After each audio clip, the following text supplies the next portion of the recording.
नमस्कार, एकाक्षी MPSC मध्ये आपल्या सगळ्यांचं स्वागत आहे। आपण इयरबुक बघत आहोत रिस्पेक्टेड देवा जाधवर सरांचं।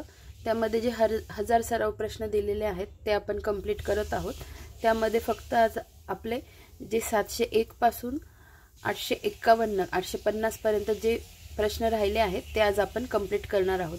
बघू जितके कंप्लीट होतील तितके, नाहीतर मग अजून एक व्हिडिओ मी घेऊन येईल। ठीक आहे, तर आज सुरुवात करूया आजच्या व्हिडिओला। आंतरराष्ट्रीय आणि बाकीचे सगळे प्रश्न आपले झाले आहेत। फक्त 701 पासून 850 पर्यंत प्रश्न राहिले आहेत, आपण ते कंप्लीट करूया। आंतरराष्ट्रीय कृषी अर्थतज्ञांची कितवी परिषद नवी दिल्ली येथे ऑगस्ट 2024 मध्ये पार पडली? तर 32वी। महात्मा गांधी राष्ट्रीय ग्रामीण रोजगार हमी योजनेअंतर्गत 2024-25 मध्ये महाराष्ट्रामध्ये डॅश डॅश रुपये मजुरी मिळणार आहे? तर 297 रुपये मजुरी मिळणार आहे। नसीम अल बहर हा लष्करी सराव कोणत्या दोन देशांदरम्यान पार पडला? तर भारत आणि ओमान या दोन देशांदरम्यान नसीम अल बहर हा लष्करी सराव पार पडला। सूरत डायमंड बोर्ड्सचे उद्घाटन कधी करण्यात आले? डिसेंबर 2023 मध्ये।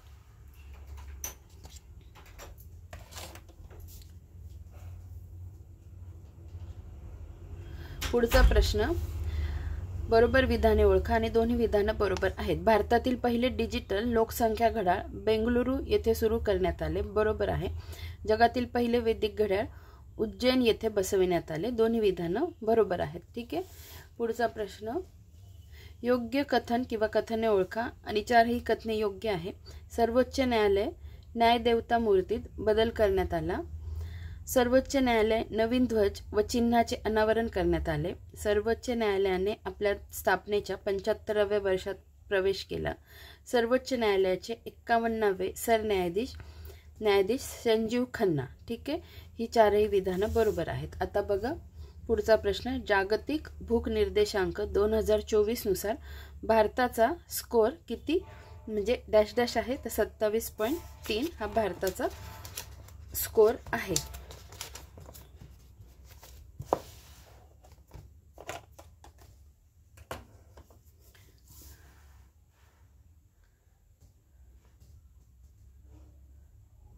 पुढे बघा, पुढचा प्रश्न, गाईला राज्यमाता घोषित करणारे देशातील पहिले राज्य कोणते? तर उत्तराखंड। 18व्या लोकसभेत सर्वाधिक जागा मिळालेल्या पहिल्या 3 पक्षांचा क्रम ओळखा? तर भाजप, काँग्रेस आणि समाजवादी पक्ष। नुकतेच प्रकाशित झालेल्या India the road to renaissance a vision and agenda या पुस्तकाचे लेखक कोण आहे? भीमेश्वर चल्ला। पुढे, गोवर आणि रुबेला या रोगाशी लढण्यासाठी केलेल्या अनुकरणीय प्रयत्नांसाठी डॅश डॅश देशाला प्रतिष्ठित गोवर आणि रुबेला चॅम्पियन जागतिक पुरस्कार मिळाला? तर भारत देशाला। कोणत्या भारतीय लेखकाला हवामान बदलाच्या संकटावर प्रकाश टाकल्याबद्दल 2024चा इरास्मस पुरस्कार देण्यात आला? तर अमिताभ घोष यांना। पुढे बघा, सीमापार UPI व्यवहार सुलभ करण्यासाठी NPCI ने कोणत्या देशाच्या फोनपे पेमेंट सर्व्हिस लिमिटेड सोबत सहकार्य केले? तर नेपाळ। नुकत्याच सुरू झालेल्या PM सूर्यघर मोफत वीज योजनेअंतर्गत दरमहा डॅश डॅश युनिट मोफत वीज दिली जाते? तर 300 युनिट वीज मोफत दिली जाते। 2024चा खेलो इंडिया यूथ गेम्समध्ये प्रथमच या खेळाचा समावेश करण्यात आला? तर कोणत्या? स्क्वॅश या खेळाचा समावेश करण्यात आला।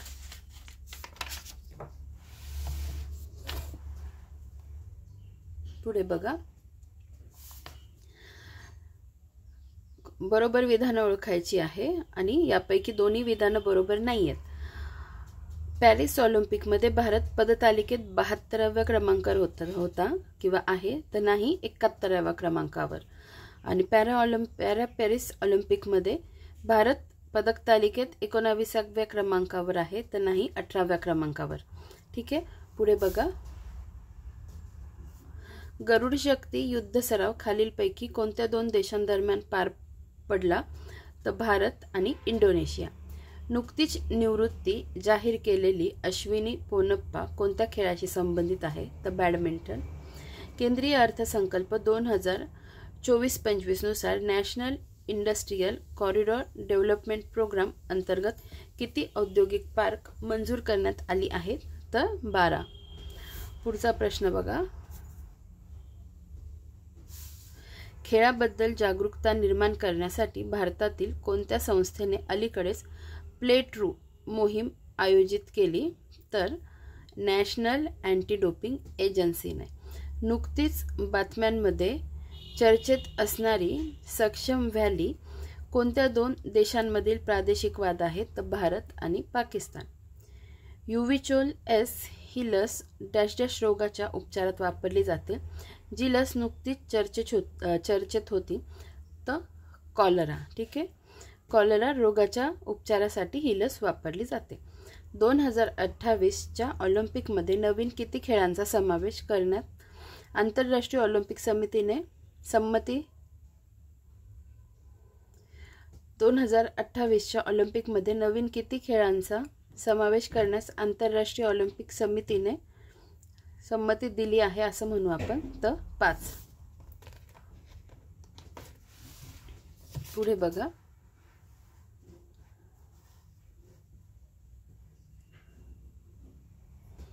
महाराष्ट्रातील 29व्या महानगरपालिकेचे नाव सांगा? तर जालना.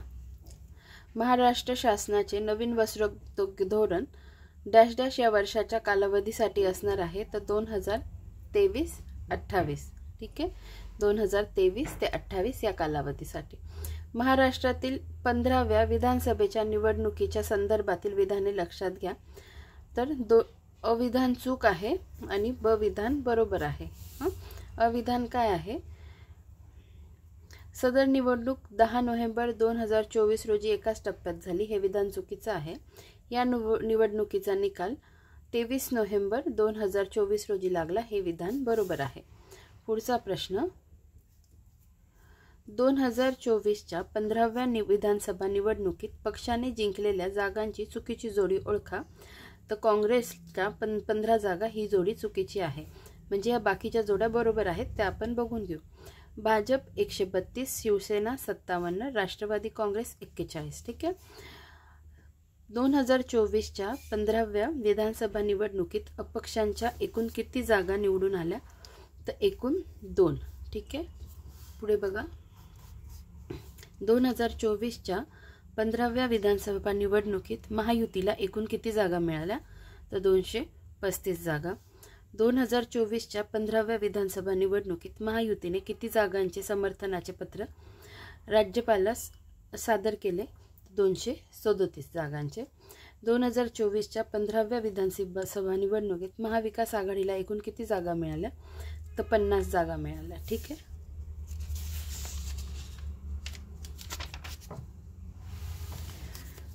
पुढे बघा. महायुतीमध्ये खालीलपैकी कोणत्या पक्षाचा समावेश नाही? तर समाजवादी पक्षाचा समावेश नाही. म्हणजे ह्या पक्षांचा समावेश असेल: भाजप, शिवसेना आणि जनसुराज्य शक्ती. महायुतीमध्ये खालीलपैकी कोणत्या पक्षाचा समावेश नाही? तर समाजवादी पक्षाचा नाही. 2024च्या 15व्या विधानसभा निवडणुकीत सर्वाधिक मताधिक्याने कोणत्या मतदारसंघातील आमदार निवडून आले? तर शिरपूर. 2024च्या 15व्या विधानसभा निवडणुकीत सर्वात कमी मताधिक्याने कोणत्या मतदारसंघातील आमदार निवडून आले? तर मालेगाव मध्य. ठीक आहे.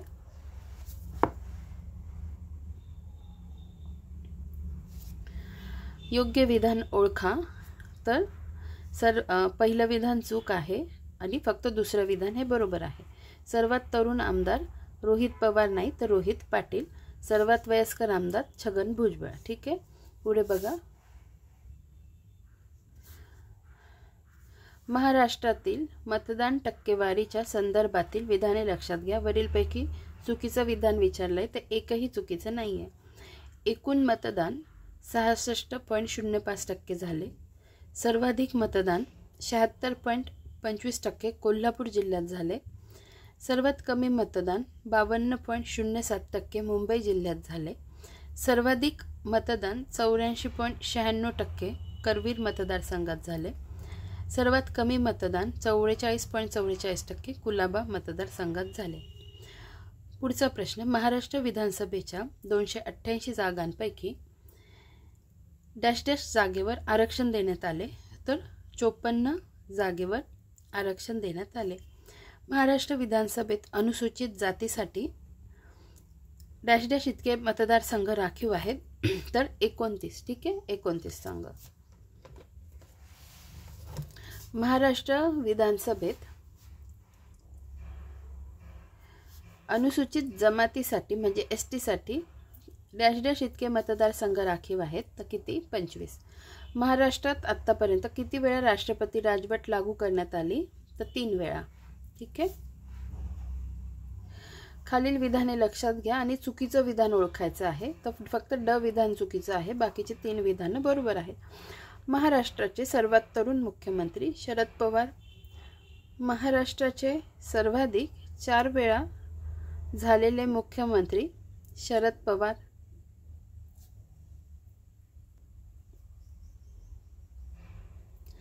महाराष्ट्राचे सर्वाधिक काळ मुख्यमंत्री असणारे व्यक्ती वसंतराव नाईक. हे 3 विधानं बरोबर आहेत आणि ड विधान चुकीचं आहे. द्विभाषिक मुंबई राज्याचे पहिले मुख्यमंत्री बाळासाहेब खेर. हे विधान चुकीचं आहे. पुढे बघा, देवेंद्र फडणवीस महाराष्ट्राचे क्रमाने कितवे मुख्यमंत्री आहेत? तर 31वे. EVM ऐवजी मतपत्रिकेवर (बॅलेट पेपर) फैर मतदान घेण्याच्या निर्णयामुळे चर्चेत आलेले मार्करवाडी गाव सोलापूर जिल्ह्यातील कोणत्या तालुक्यात आहे? माळशिरस या तालुक्यात. भारतात सर्वाधिक वेळा उपमुख्यमंत्री होण्याचा मान कोणाच्या नावावर आहे? तर अजित पवार यांच्या नावावर. महाराष्ट्र विधानसभेचे सलग दुसऱ्यांदा राहुल नॉर्वेकर अध्यक्ष ठरले. ते कोणत्या मतदारसंघातून निवडून आले आहेत? तर कुलाबा या मतदारसंघातून ते निवडून आले आहेत. 15व्या विधानसभेच्या हंगामी अध्यक्षपदी कालिदास कोळंबकर यांची निवड करण्यात आली होती. ते कोणत्या पक्षाचे आहेत? तर भाजप या पक्षाचे ते आहेत.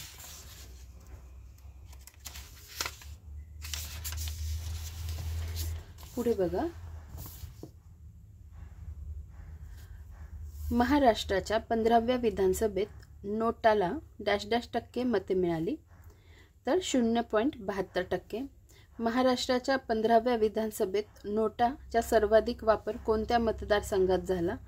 तर अहेरी.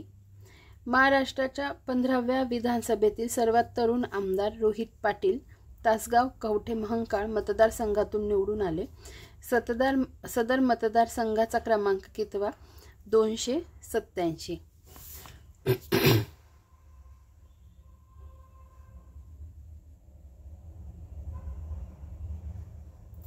पुढे बघा, महाराष्ट्र विधानसभेचे पहिले विरोधी पक्ष नेते कोण? तर रामचंद्र भंडारे. महाराष्ट्र विधानसभेचे सर्वात तरुण अध्यक्ष हा विक्रम डॅश डॅश यांच्या नावावर जातो. तर शिवराज पाटील चाकूरकर. अर्थसंकल्प सोप्या भाषेत हे पुस्तक कोणी लिहिले? तर देवेंद्र फडणवीस यांनी. डॅश डॅश मुख्यमंत्र्यांच्या कार्यकाळात महाराष्ट्रात प्रथमच 2 उपमुख्यमंत्र्यांनी शपथ घेतली. तर एकनाथ शिंदे मुख्यमंत्री असतानाच्या कार्यकाळात. योग्य विधानं ओळखा.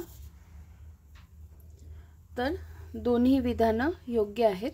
महाराष्ट्रातील पहिला मतदारसंघ नंदुरबार जिल्ह्यातील अक्कलकुवा होय आणि महाराष्ट्रातील शेवटचा मतदारसंघ सांगली जिल्ह्यातील जत होय. पुढचा प्रश्न,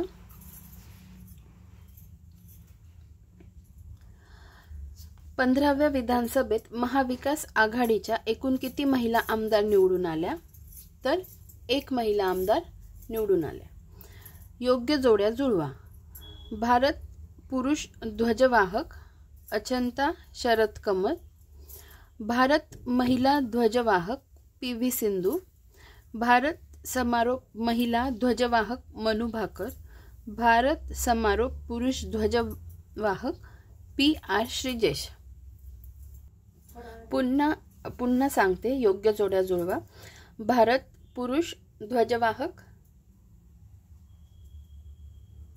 भारत पुरुष ध्वजवाहक अचंता शरद कमल, भारत महिला ध्वजवाहक PV सिंधू, भारत समारोप महिला ध्वजवाहक मनु भाकर आणि भारत समारोप पुरुष ध्वजवाहक PR श्रीजेश। ठीक आहे, पुढचा प्रश्न, योग्य कथन ओळखायची आहे आणि दोन्ही कथने योग्यच आहे। पॅरिस ऑलिम्पिक स्पर्धा उद्घाटन सोहळा सेन नदीच्या किनारी पार पडला आणि पॅरिस ऑलिम्पिक स्पर्धा समारोप सोहळा स्टेड दी फ्रान्स स्टेडियम फ्रान्स येथे पार पडला। ठीक आहे, पुढे बघा, पॅरिस ऑलिम्पिक स्पर्धेबाबत अयोग्य कथन किंवा कथने ओळखा। तर शेवटचं म्हणजे ई हे विधान फक्त चुकीचं आहे, बाकीचे सर्व 4 विधानं बरोबर आहेत। स्पर्धा कालावधी 26 जुलै 2024 ते 11 ऑगस्ट 2024, स्पर्धा क्रमांक 33वी, शुभंकर फ्रिगियन क्रॅप आणि बोधवाक्य गेम्स वाईड ओपन। ठीक आहे, हे 4ही वाक्य बरोबर आहेत। खेळाडू पथक प्रमुख मेरी कोम हे विधान चुकीचं आहे, कारण त्यांनी राजीनामा दिला होता, तर याचं उत्तर आहे गगन नारळ। ठीक आहे, पुढे बघा, पॅरिस ऑलिम्पिक स्पर्धा अंतिम पदतालिकेमधील प्रथम 5 देश योग्य क्रम ओळखा। अमेरिका, चीन, जपान, ऑस्ट्रेलिया, फ्रान्स। ठीक आहे, अमेरिका, चीन, जपान, ऑस्ट्रेलिया, फ्रान्स। पुढे पॅरिस ऑलिम्पिक स्पर्धेच्या अंतिम पदतालिकेत भारत कितव्या क्रमांकावर आहे? तर 71व्या क्रमांकावर भारत आहे। पॅरिस ऑलिम्पिकमध्ये भारताने एकूण किती पदके जिंकली? 6। पॅरिस ऑलिम्पिक पदक विजेत्यांमध्ये सर्वाधिक पदके हरियाणा राज्यातील खेळाडूचा समावेश आहे। ते किती खेळाडू आहेत? तर 4। महाराष्ट्राच्या स्वप्नील कुसळे याने कोणत्या क्रीडा प्रकारात कांस्य पदक जिंकले? तर 50 मीटर रायफल 3 पोझिशन। आता ह्या सगळ्या गोष्टी ज्या आहेत ना, तर 70वी घडामोडीची आवृत्ती आहे, चालू घडामोडीची आवृत्ती, त्याच्यात क्रीडा घडामोडीचे जे पार्ट्स आहेत त्याच्यात चांगल्या पद्धतीने आपण कव्हर करून घेतलेलं आहे। ज्यांना कोणाला बघायचं असेल तुम्ही तिकडे जाऊन बघू शकता। महाराष्ट्राच्या स्वप्नील कुसळे याने कोणत्या क्रीडा प्रकारात कांस्य पदक जिंकले? तर 50 मीटर रायफल 3 पोझिशन। नीरज चोप्राने किती मीटर भालाफेक करून पॅरिस ऑलिम्पिकमध्ये रौप्य पदक पटकावले? तर 89.45 मीटर। ठीक आहे, पुढे बघा, अमन सेहरावतने किती किलो वजनी गटात पॅरिस ऑलिम्पिकमध्ये भारतासाठी कांस्य पदक पटकावले?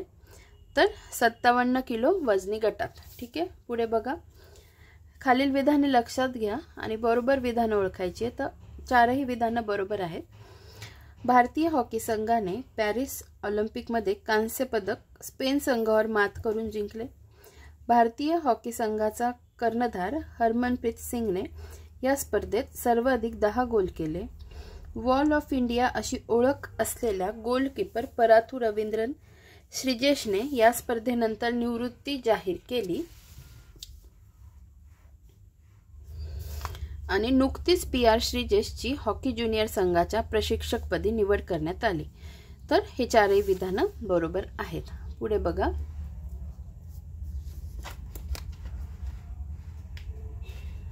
एकाच ऑलिम्पिकमध्ये 2 पदके मिळवणारी एकमेव भारतीय खेळाडू महिला कोण आहे? एकाच ऑलिम्पिकमध्ये 2 पदके मिळवणारी एकमेव भारतीय खेळाडू कोण? पुन्हा वाचते, एकाच ऑलिम्पिकमध्ये 2 पदके मिळवणारी एकमेव भारतीय खेळाडू कोण आहे? तर मनु भाकर। पुन्हा भारताने ऑलिम्पिकमध्ये सर्वाधिक सुवर्ण पदके कोणत्या खेळात पटकावली? तर हॉकी या खेळात। 2024च्या पॅरिस ऑलिम्पिक पर्यंत भारताने आतापर्यंत एकूण किती पदके जिंकली? तर 41 पदके जिंकली। 2028ची ऑलिम्पिक स्पर्धा कोणत्या देशात होणार आहे? तर अमेरिका।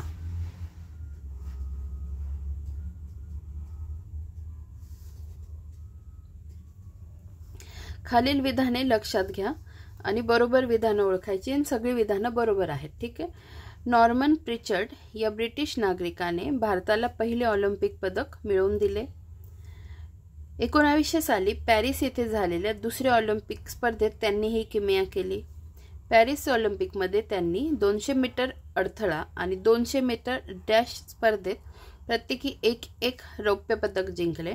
अशी कामगिरी करणारे ते पहिले आशियाई वंशाचे खेळाडू ठरले. आणि नॉर्मन प्रिचर्ड यांचा जन्म भारतातील कोलकाता येथे झालेला आहे. ठीक आहे, कोलकाता येथे 23 जून 1875.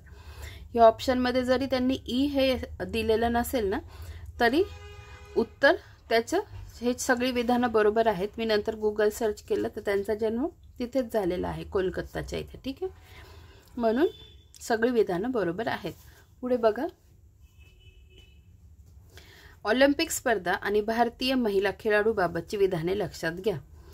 तर याच्यात शेवटचं विधान फक्त चुकीचं आहे, बाकी तीनही वरची विधानं बरोबर आहेत. ऑलिम्पिकमध्ये भारतासाठी पदक जिंकणारी पहिली महिला कर्णम मल्लेश्वरी, बरोबर. आतापर्यंत 8 महिलांनी ऑलिम्पिकमध्ये पदके जिंकली. ऑलिम्पिकमध्ये 2 पदके मिळवणारी PV सिंधू ही पहिली खेळाडू, तर मनू भाकर ही दुसरी महिला खेळाडू. ठीक आहे, ऑलिम्पिकमध्ये 2 पदके मिळवणारी PV सिंधू ही पहिली खेळाडू आहे, तर मनू भाकर ही दुसरी महिला खेळाडू आहे. ठीक आहे, ही तीनही विधानं बरोबर आहेत आणि शेवटचं विधान चुकीचं आहे. आतापर्यंत एका महिलेने भारतासाठी सुवर्ण पदक जिंकले, हे विधान चुकीचं आहे. ठीक आहे,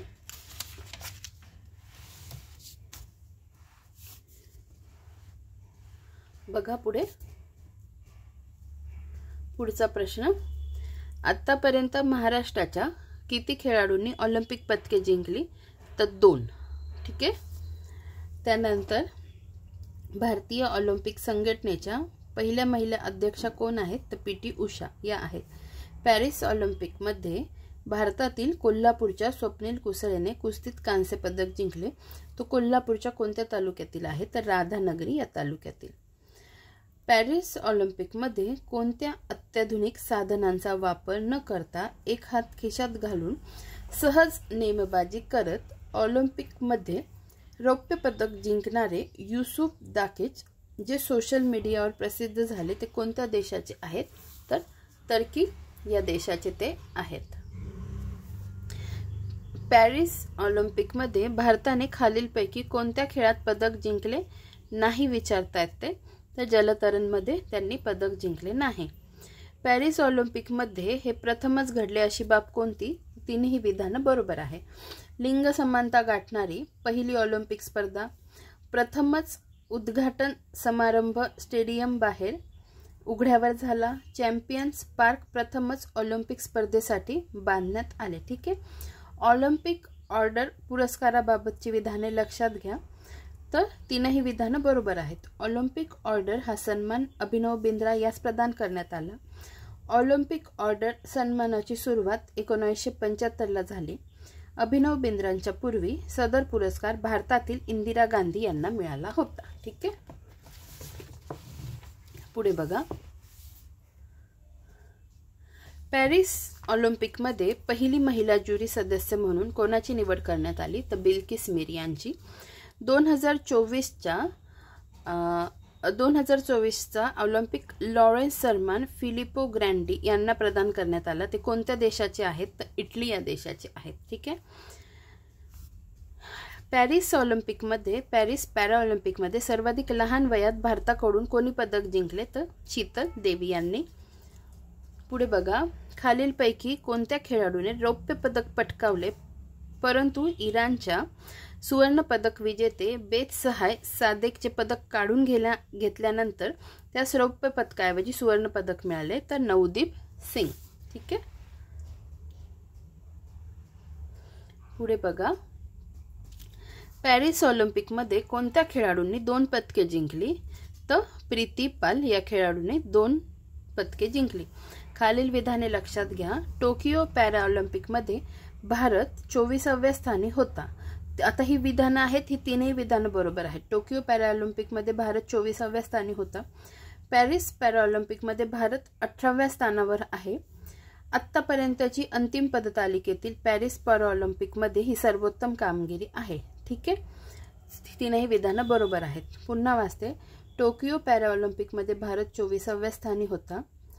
पॅरिस पॅराऑलिम्पिकमध्ये भारत 18व्या स्थानी आहे आणि आतापर्यंतची अंतिम पदकतालिकेतील पॅरिस पॅराऑलिम्पिकमध्ये ही सर्वोत्तम कामगिरी आहे। ठीक आहे, तीनही विधानं बरोबर आहेत। आतापर्यंतच्या पॅराऑलिम्पिकमध्ये भारताने एकूण किती पदके जिंकली? तर एकूण 60 पदके जिंकली। पुढे बघा, आतापर्यंतच्या पॅराऑलिम्पिकमध्ये भारताने एकूण किती सुवर्ण पदके जिंकली? तर 16। आतापर्यंतच्या पॅराऑलिम्पिकमध्ये भारताने एकूण किती रौप्य पदके जिंकली? तर 21।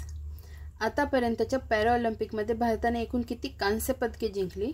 तर 23। भारताने पॅरिस पॅराऑलिम्पिकमध्ये सर्वाधिक पदके कोणत्या खेळात जिंकली? तर ॲथलेटिक्स। पॅरिस पॅराऑलिम्पिक विधानं, तिन्ही विधानं बरोबर आहेत। या स्पर्धेत भारताने 7 सुवर्ण पदके जिंकली। या स्पर्धेत भारताने 9 रौप्य पदके जिंकली। या स्पर्धेत भारताने 13 कांस्य पदके जिंकली। ठीक आहे, 7 सुवर्ण, 9 रौप्य, 13 कांस्य। खालील विधाने लक्षात घ्या। प्रीती पालने 100 मीटर दोन्ही, आता चुकीचं विधान विचारलंय आणि दोन्ही विधानं चुकीची नाही आहेत, बरोबर आहेत। प्रीती पालने 100 मीटर शर्यत 14.21 सेकंदात पूर्ण केली। प्रीती पालने 200 मीटर शर्यत 30.1 सेकंदात पूर्ण केली। ठीक आहे, पुढे बघा, पॅरिस पॅराऑलिम्पिकमध्ये मिश्र सांघिक प्रकारात कोणी कांस्य पदक पटकावले? तर शीतल देवी आणि राकेश कुमार यांनी कांस्य पदक पटकावले। ठीक आहे, पुढे बघा, ईशान्य भारतातील होकातो होत्से सेमाने गोळाफेकमध्ये कांस्य पदक जिंकले। त्याने गोळा किती मीटर फेकला? तर 14.65 मीटर। सलग 2 पॅराऑलिम्पिकमध्ये सुवर्ण पदक जिंकणारी एकमेव खेळाडू कोण? अवनी लेखारा। तिरंदाजीमधील पहिले सुवर्ण पदक भारतातील कोणत्या खेळाडूने जिंकले? तर हरविंदर सिंग।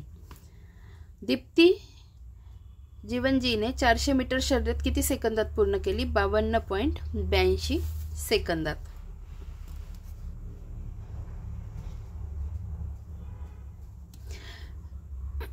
शरद कुमारने पुरुष उंच उडीमध्ये डॅश डॅश मीटर उंच उडी मारून रौप्य पदक पटकावले? तर 1.88 मीटर उंच उडी मारून। ठीक आहे, पुढे मरियप्पन थंगवेलूने पुरुष उंच उडीमध्ये डॅश डॅश मीटर उंच उडी मारून कांस्य पदक पटकावले? तर 1.85 मीटर। खालील विधाने लक्षात घ्या आणि बरोबर विधान ओळखायची आहे। अ आणि ब दोन्ही विधानं बरोबर आहेत। अजित सिंगने 65.62 मीटर भाला फेकून रौप्य पदक पटकावले आणि सुंदर सिंग गुर्जरने 64.96 मीटर भाला फेकून कांस्य पदक पटकावले। ठीक आहे, दोन्ही विधानं बरोबर आहेत। पुढे बघा, खालीलपैकी बरोबर विधाने ओळखा। तर 4ही विधाने बरोबर आहेत। पुरुष क्लब थ्रोमध्ये धरमबीर याने 34.92 मीटर थ्रो केला। पुरुष क्लब थ्रोमध्ये प्रणम सुरमायाने 34.59 मीटर थ्रो केला। जुडो खेळातील भारतासाठी पहिले पदक कपिल परमारने जिंकले आणि प्रवीण कुमारने 2.8 मीटर उंच उडी मारून सुवर्ण पदक जिंकले। या 4ही स्टेटमेंट बरोबर आहेत। पुढे बघा, महाराष्ट्रातील किती खेळाडूंनी आतापर्यंत पॅराऑलिम्पिकमध्ये पदके जिंकली? तर 3 खेळाडूंनी। ठीक आहे, पुढे पॅराऑलिम्पिकमध्ये खालीलपैकी महाराष्ट्रातील कोणत्या खेळाडूने पदक जिंकले नाही? तर खशाबा जाधव यांनी जिंकलेले नाही। पॅरिस पॅराऑलिम्पिकमध्ये चालू आहे गोष्ट। आणि मुरलीकांत पेटकर, भीमराव केसरकर आणि सचिन खिल्लारी यांनी जिंकलेले आहेत। ठीक आहे, पुढे बघा, पॅरालिम्पिक मध्ये खालीलपैकी कोणत्या खेळाडूने गोळाफेक, भालाफेक आणि थाळीफेक या वेगवेगळ्या खेळांमध्ये अनुक्रमे रौप्य, कांस्य आणि कांस्य पदक जिंकले? तर जोगिंदर सिंग बेदी यांनी। डॅश डॅश या वर्षी भारताने सर्वप्रथम पॅराऑलिम्पिकमध्ये सहभाग घेतला? तर 1968 साली। ठीक आहे, 1968 या वर्षी। 1972 मध्ये भारताने पॅरालिम्पिकमध्ये पहिल्यांदा पदक जिंकले, त्यावेळेस भारत पदतालिकेत कितव्या क्रमांकावर होता? तर 25व्या क्रमांकावर होता. अभिजात भाषेचा दर्जा सर्वप्रथम कोणत्या भाषेला मिळाला? तर तमिळ या भाषेला मिळाला. ठीक आहे. कोणत्या 2 भाषा आहेत त्यांना अभिजात भाषेचा दर्जा मिळाला, परंतु त्या भारताच्या 22 अधिकृत भाषेपैकी नाहीत? तर पाली आणि प्राकृत. ठीक आहे. कोणत्या वर्षी सर्वाधिक 5 भाषेला अभिजात भाषेचा दर्जा मिळाला? तर 2024. पुढे बघा. अभिजात भाषेला कोणत्या मंत्रालयातर्फे अभिजात भाषेचा दर्जा मिळतो? तर सांस्कृतिक मंत्रालय. 2024 मध्ये खालीलपैकी कोणत्या भाषेला अभिजात भाषेचा दर्जा मिळाला नाही विचारता येते? तर उर्दू म्हणजे मराठी, पाली आणि आसामी भाषेला मिळालेला आहे. पहिले राज्यस्तरीय शासकीय अधिकारी मराठी साहित्य संमेलन डॅश डॅश या जिल्ह्यात पार पडले? तर पुणे या जिल्ह्यात पार पडले. ठीक आहे. पुढे बघा. भारताच्या पहिल्या मोठ्या भाषेच्या प्रारूपाला डॅश डॅश म्हणतात, ते जानेवारी 2024 मध्ये सुरू करण्यात आले. भारत जीपीटी. डॅश डॅश ही 30 जानेवारी 2024 या दिवशी पश्चिम घाटात सापडलेली नवीन कांगारू सरडा प्रजाती आहे. तर कोणती? उत्तरेकडील कांगारू सरडा. पुढे बघा. Centre for research on energy and clean air द्वारे डिसेंबर 2023 मध्ये केलेल्या विश्लेषणातून असे दिसून आले आहे की भारतातील कोळसा आधारित शक्ती प्रकल्पांपैकी डॅश डॅश पेक्षा कमी प्रकल्पांनी सल्फर डायऑक्साईड उत्सर्जन नियंत्रित करण्यासाठी शिफारस केलेले तंत्रज्ञान स्वीकारले आहे. त्याचं उत्तर आहे 8%. पुढे बघा. भारतीय नौदलाने नागरी मानव संसाधन व्यवस्थापनाच्या सर्व पैलूंना कालबद्ध पद्धतीने संबोधित करून नौदल नागरिकांचे प्रशासन, कार्यक्षमता आणि कल्याण सुधारण्यासाठी नौदल नागरिकांचे वर्ष म्हणून डॅश डॅश या वर्षात घोषित केले आहे. तर 2024. ठीक आहे.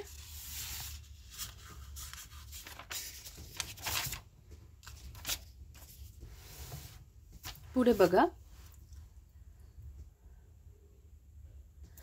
मिझोरमच्या सेन्नरी लोक आणि सांस्कृतिक मंडळाने 9 सप्टेंबर 2023 रोजी डॅश डॅश येथे नॉर्थ ईस्ट इंडिया फेस्टिवलमध्ये भाग घेतला.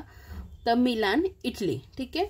खालीलपैकी कोणत्या ओडिशा उत्पादनांना सुरक्षित कोवेटेड भौगोलिक संकेत GI टॅग आहे? तर काही चटणी.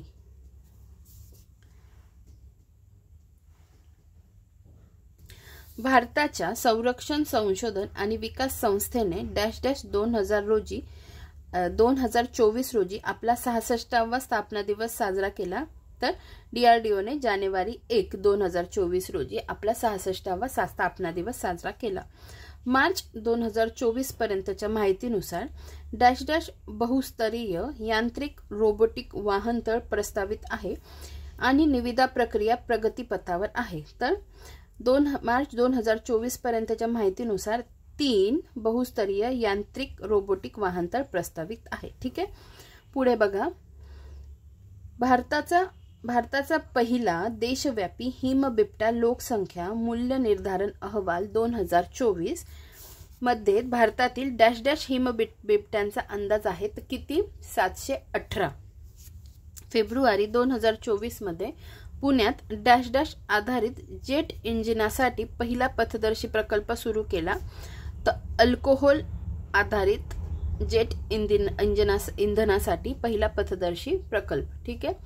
पुढे भारतातील पहिले आयुर्वेदिक कॅफे डॅश डॅश येथे स्थापन करण्यात आले. तर दिल्ली येथे. मध्य प्रदेशातील कुनो राष्ट्रीय उद्यानानंतर चित्त्यासाठी सज्ज करण्यात आलेले गांधी सागर अभयारण्य कोणत्या राज्यात आहे?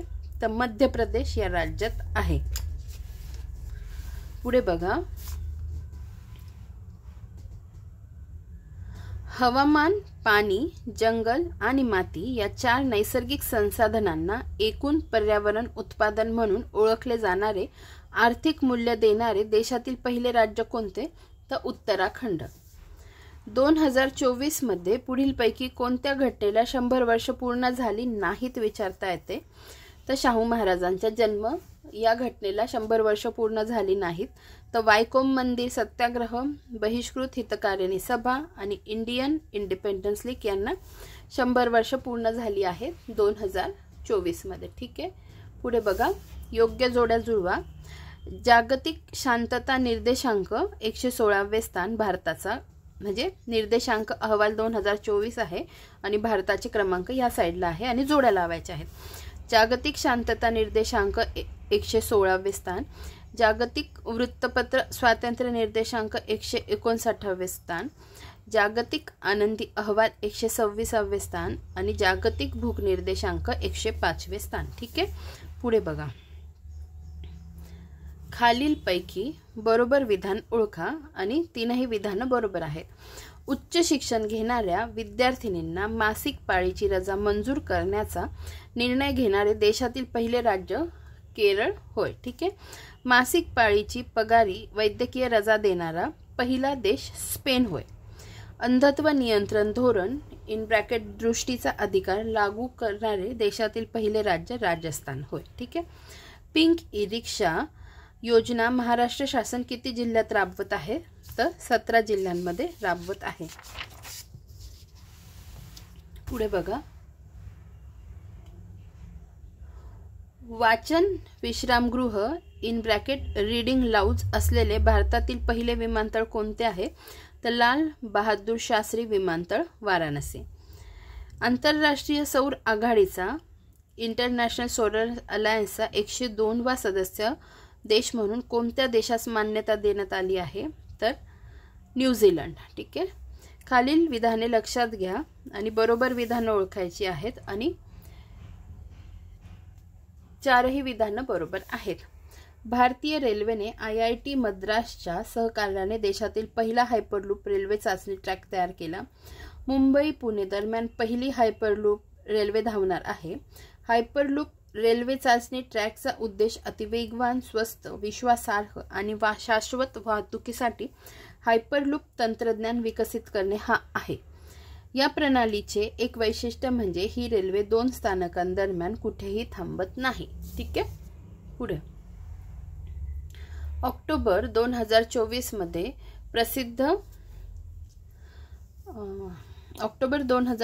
मध्ये प्रसिद्ध करण्यात आलेल्या कायद्याचे राज्य निर्देशांक 2023 नुसार भारत या यादीत कितव्या क्रमांकावर आहे? तर 79 क्रमांकावर आहे. ठीक आहे. नोव्हेंबर 2024 मध्ये निधन झालेले रोहित बल डॅश डॅश या क्षेत्राशी संबंधित आहेत. तर फॅशन डिझायनर. खालील बाबी कोणाच्या संदर्भातील आहे? तर नित्या आनंद यांच्याशी संबंधित आहे. बघा, 27 जानेवारी 2024 रोजी त्यांच्या वयाच्या 99व्या वर्षी निधन झाले. त्यांनी भारतातील पहिली गर्भनिरोधक गोळी सहेलीची निर्मिती केली. त्यांना भारत सरकारचा पद्मश्री पुरस्कार प्राप्त झाला. ठीक आहे. पुढे.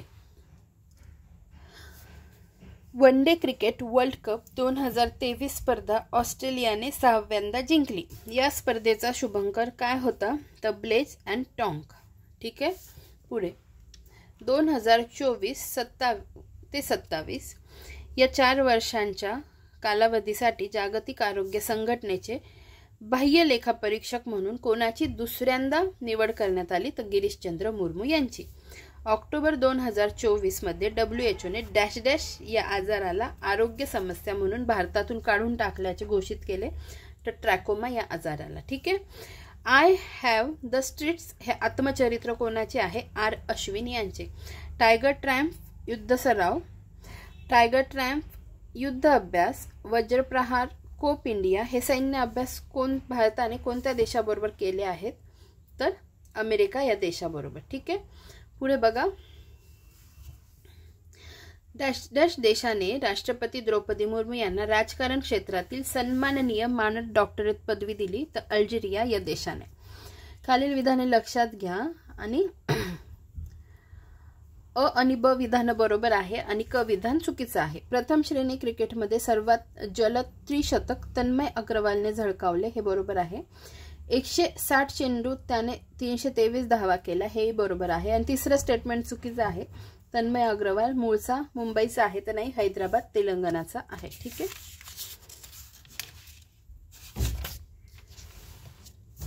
पुढे बघा, सखी ॲप कशा संदर्भातील आहे, तर अंतराळ वीरांच्या आरोग्या संबंधातील सखी ॲप आहे. काश्मीरमध्ये पर्यटनासाठी जमीन खरेदी करणारे देशातील पहिले राज्य कोणते, तर महाराष्ट्र.